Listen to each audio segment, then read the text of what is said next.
Nouveau volet dans la réhabilitation de l'ancienne carrière de l'Anert. Lafarge, l'exploitant du site, a demandé la modification des conditions de réception de matériaux avec des fractions salines.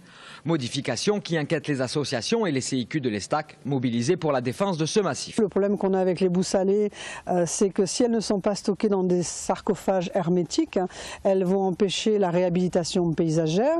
On craint fort que des ruissellements de ces matières-là passent au niveau du hameau et voire plus loin. On craint également la contamination du lac de l'Anert par ces eaux de ruissellement. Mais pour Lafarge, toutes les dispositions ont été prises pour éviter que cela n'arrive. Nous avons une réponse technique et très simple sur ce sujet. D'abord, il ne s'agit pas de boue de porc, mais il s'agit de déblais issus des chantiers de Marseille. Et donc, ces matériaux sont stockés dans des alvéoles spécifiques avec une protection d'argile qui évite toute lexiviation et toute percolation possible. Consulté par le préfet avant de rendre sa décision sur cette demande, le conseil municipal a rendu... La mairie de secteur n'a aucun avis à donner parce qu'on ne le lui demande pas. La mairie de secteur peut donner un avis qui a à peu près la même valeur qu'un horoscope. C'est-à-dire à peu près la même valeur scientifique et la même valeur juridique, puisque la mairie de secteur n'a pas compétence pour donner un avis dans ce domaine-là.